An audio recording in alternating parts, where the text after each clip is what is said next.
Hi everybody, welcome back to Das Lab. Today we're going to be putting a modification. We're going to turbocharge this snowblower by putting on some of these little wipers for the impeller. I bought a kit. I'll try to put a link down in the nether region over here for you to buy this if you want. You can make your own, but I just thought I'd buy the kit. It comes with, this is a 3-blade impeller. You can buy kits for 4-blade impellers. And some backing plates, rubber backing plates, all the hardware. These are nylocks. You'll see those in more detail later on. You know, the nylon locks, so you know that they stay on. It also comes with some self-tappers and no instructions. So I'll be your instructions. And we're gonna go ahead and take this chute off. Now I started without you. Sorry. It's not the name of my. Just to try to figure out whether these were seized or not, we've got to take the chute off here. And what I found was for this particular machine, I was having a hard time. It's actually an 11/32 bolt, nut on the top, and a 1/4 inch underneath. 1/4 inch underneath. And then you're going to get that tiny bolt up. These hold on there's actually, I think, a plate on there that's going to come off, and the whole thing is going to drop out.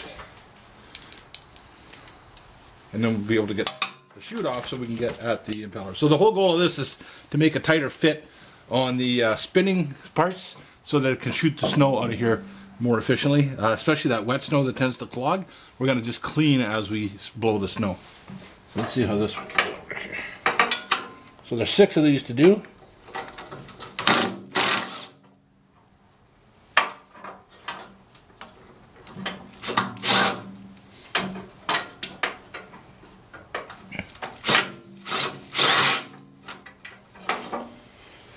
Okay, so that's what it looks like. That's what those nuts and bolts are holding on, this little flange here that this is going to rest on.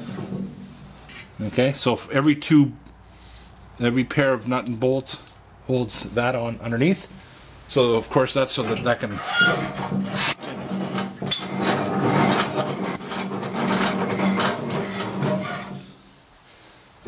I bet you only got to pull 2 sets. There's 3 sets. I bet you only have to pull 2 off. I'll call you back when I'm done. Will I? Am I done? Okay, I got the two sets out, and I have a feeling I should probably be marking this somehow. Maybe not. I guess it can only go where it can go.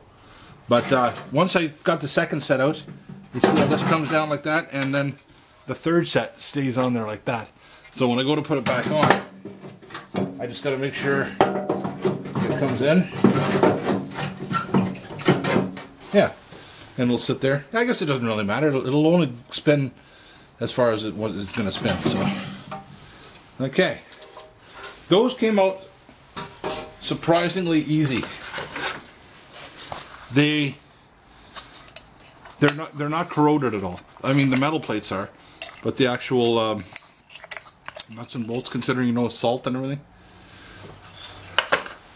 So our goal is going to be to get down in here and pull the spark plug off, spark plug wire off, lest we accidentally start it up, and try to,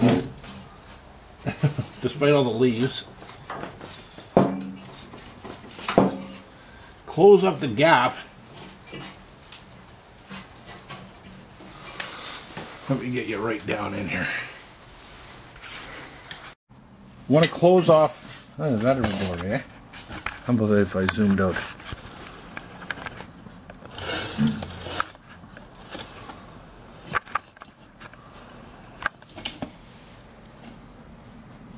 Close off the gap that we see right here in between the housing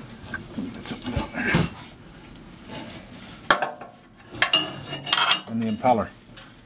Okay, so make it on that impeller, make it a tighter seal between there and the outer housing here, so it sweeps it better. Yeah, here's a better angle. So we're going to just try to close up this gap between this part of the impeller and the wall. Okay, because there's a lot of space between there and the wall. Probably a good 1/4 inch. Okay, so we're just going to close that up. Still not the best to see. So we're going to try to close up the gap that exists right here between the end of the impeller and that housing, which is about 3/8, maybe 6/16, something like that. It's quite a bit of a gap. So that rubber is going to take up that gap. We're going to lay it across here and we'll rub on that housing a little bit better.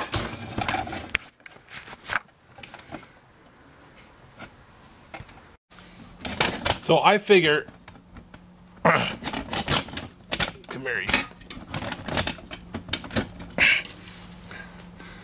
So I figure I can get about 3.5, maybe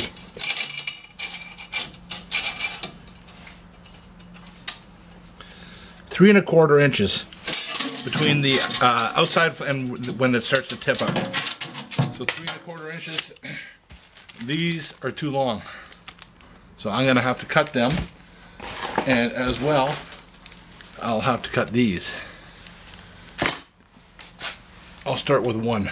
There, on this particular machine, 3 1/4 inches seems to be about perfect, because at this end it starts to curve up, and so it curves up like this, and that's no good. I don't want to have it. I guess you could make it curve, there's no problem with it, but it's just not really what I want to do. And it's tight up against that end, and I got it in tight against the wall, so it's hanging over by a little bit. Now I got to cut the rest, and I got to cut the metal washer bracket. Okay, so that's what's going on in there. Let's see if I get the lighting better.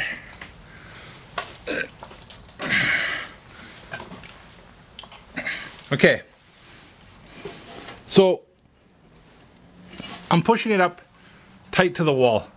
It's rubber, it'll wear out. Do have some freedom with the slots in the rubber, but the metal backing washers, they don't have much wiggle room. So not that it matters, because they'll move with the bolts, but so I'm gonna mark it closer to the front end, so that as they wear, they can be moved forward. And I can't see those marks. Is this even working? Oh yeah. Black on black, eh?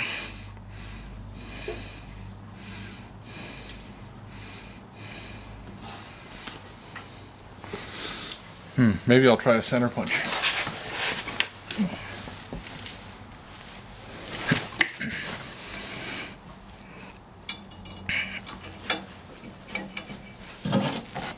Yeah, it's running away from me.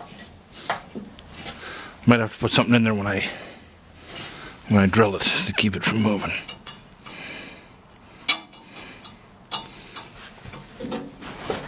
Yeah. Okay, I'm gonna have to block that.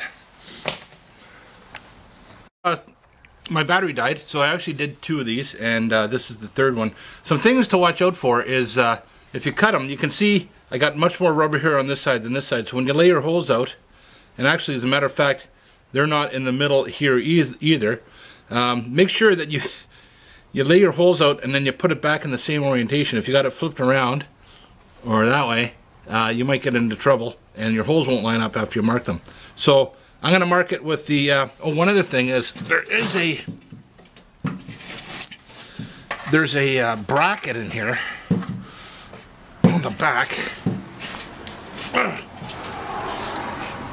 that hopefully you can see it, this cross member right here, that you got to make, well, didn't really affect the way I drilled, but I got lucky, I guess, that I didn't actually try drilling into that cross member. It's on an angle, so it's just something to think about. And I got to go all the way around. Yeah, so you can, I don't know if you can see that right there. where I came pretty close to drilling right into that cross member, just by the way that the everything kind of lined up. So I didn't tighten these. The other thing is too, don't tighten them up yet, because it's going to be really hard for you to spin if they're all too tight. So I'm going to get this lined up again and I'll come back. I'm lining it up. I am setting it up so that my holes are as far back that way, so it gives me more rubber, and that way. Just with this particular, I don't know if it's an Aaron's style snowblower, 5 horsepower. The thing is about 30 years old, you know, so I'm not really jeopardizing much here. It's a good snowblower, works good. I've rebuilt a few other things on it before I even had the DAS lab. It would have been great. Some bushings blew out. There's a gear in there that had to be replaced, a plastic gear. I tried making one. That was kind of funny, out of an old cutting board, plastic cutting board. But okay, so it's up to you to be aware of where you're drilling your holes. Okay, and also when you line up for your holes, make sure it's flat. Once I got the holes, I'm gonna have to pull the flapper up so I can drill, because it's too far down and I don't have a drill bit that long. But to align it, you got to make sure it's at its shortest distance. Okay, because things are going to change once we move it. So I'm going to mark those.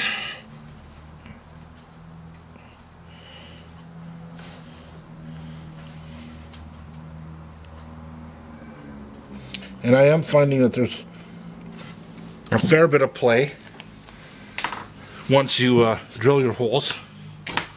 Now, I can't see them very well that way, but pull them up.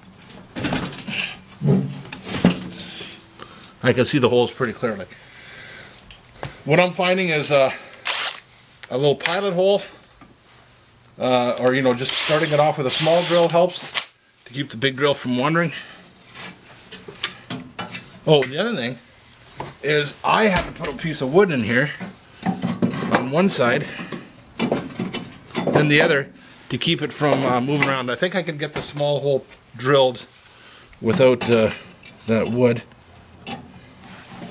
But once I start to put the pressure on it, see, even that wants to walk.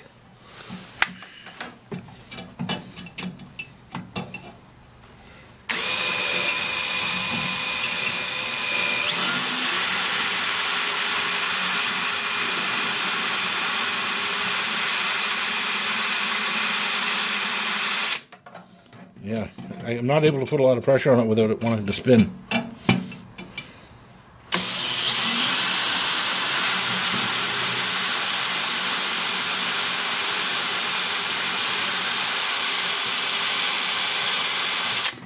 Okay, so I got my starter holes going.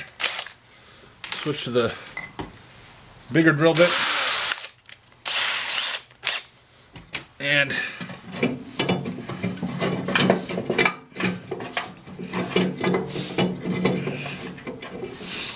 is that going to work?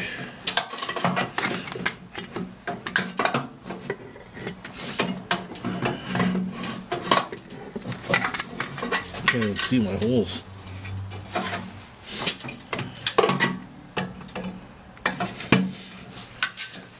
Every impeller is different. It's the way I had it before, it was blocking it off nice, but this isn't going to do it for me. Okay, so I have to figure out a way to block that. I'll be back. I've got this jammed in here. Let me zoom out. Okay, so now when I push down on here, it'll spin, and I can push some pressure on my drill. Everybody's going to be different depending on what your particular machine is. I'll tell you how you have to block your own holes off. Everybody's in charge of their own hole.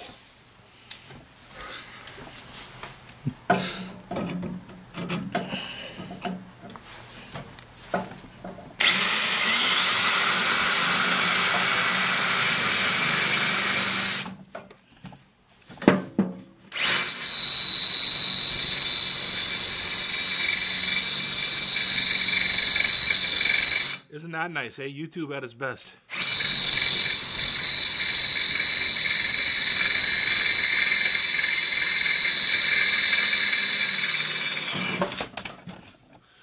Gotcha.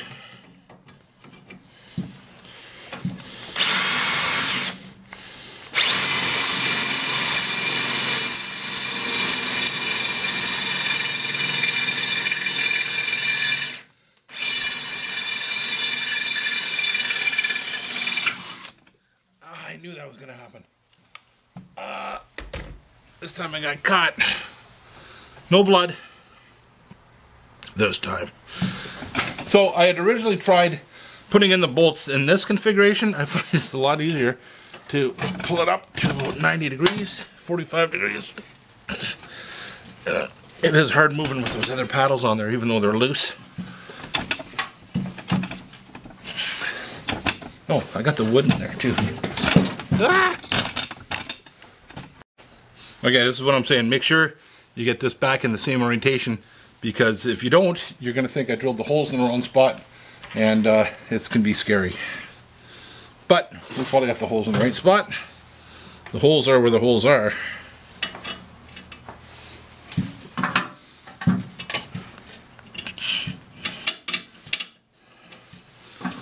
Put that on. That. And the back plate. Washer, whatever you want to call it.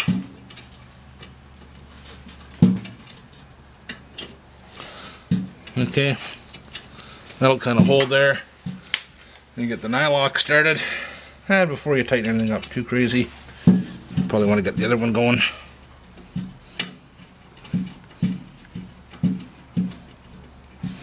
Now, the nice thing about this video is you'll never see this run, because it's January 7th in Canada here, and of course, there's no snow. Thanks a lot, global warming, climate change, whatever you want to call it. So yeah, we have no snow. Big snowstorm before Christmas, nothing afterwards.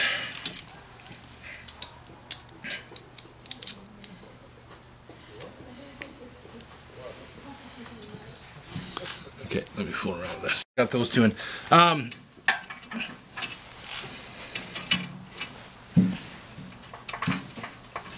It's a lot harder than the other YouTube videos made it look.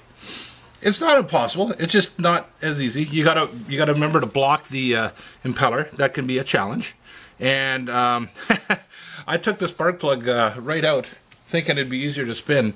And if you know anything about these snowblowers, you know that that has nothing to do with how easy it is to spin, unless for some reason I had locked the impeller handle down. I'm not spinning the engine when I spin this, okay? Because they're disengaged. There's a clutch in there, so don't know what I was thinking, but yeah. So I'm going to go ahead and then get that snugged up a bit, get it back down to the flat 90-degree place where it's perpendicular to the shaft here, and then align it. And I'm not leaving a gap. It'll wear a gap in itself. I'm putting it snug up to the up to where it belongs. So it's in there, and that's where it's going to be. I got an extension wrench. I'll zoom you back out. And depending on where it is, you might need a socket, you might need a these are both half inch. Yeah, half inch. So you might need a socket, you might need a wrench to get in there. And I'm going to go ahead and snug these all up, and then I'll just put it back together. And sadly, they're not going to be a test, but look on YouTube. There's all kinds of other people that did different tests. So I'll be back in a second.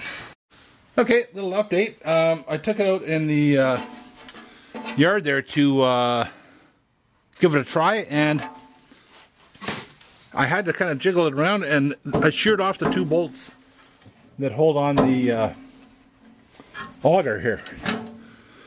So I had to go in and use an easy out to get them out and make up a couple new ones. And I had to take this this part off, and then the bushing here came off. There's a C-clip on there, and now I'm just about to put these back in. The funny thing is these are not tapped all the way through. It's really weird. So I couldn't drive it out. I had to drive them back in. Drive them in. I couldn't drive them right through. And then I had to cut off my bolts so that they would go in far enough, but not too far, so that they would be, you know, just the right length. I don't know why it's not tapped all the way through. So there's really, it's not a bolt and a nut. So I'm gonna put some thread lock on, just because I have no understanding as to how they would not work themselves out.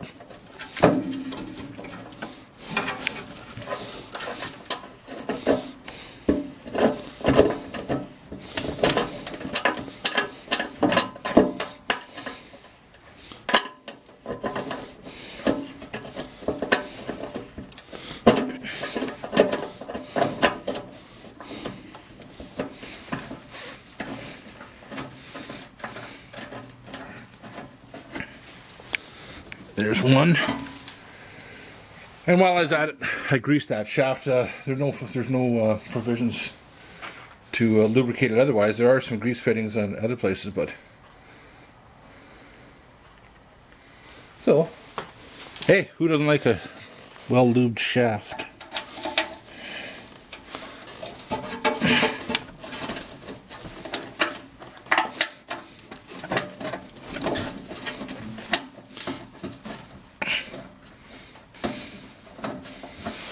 All right.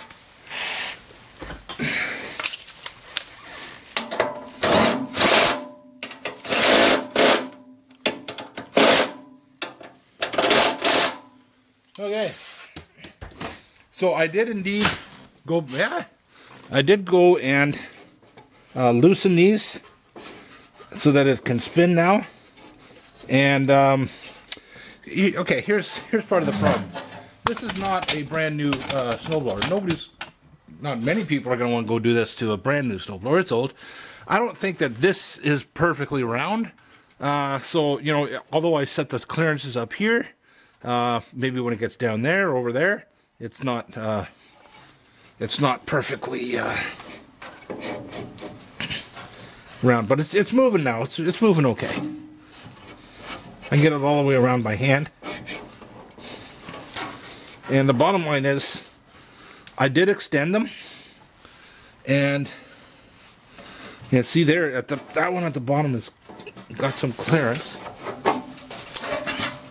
Yeah, when it comes up over here, which is really, yeah, okay, that's good to note. When this paddle was at the bottom, there was a little bit of a gap, but right here, as this, and this is where it's coming out, where all the work's being done, it's tight.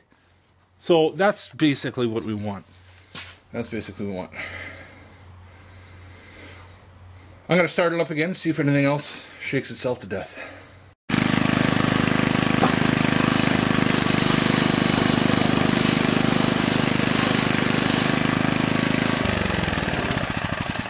Okay, the battery's just about dead, but that's all I got for you this time on DAS Lab. It's spinning around nice. Hopefully, maybe someday if I get some snow, I'll make an addendum to this video. But for now, that's all I got for you. Have fun, stay safe, and don't get any on you. See you next time.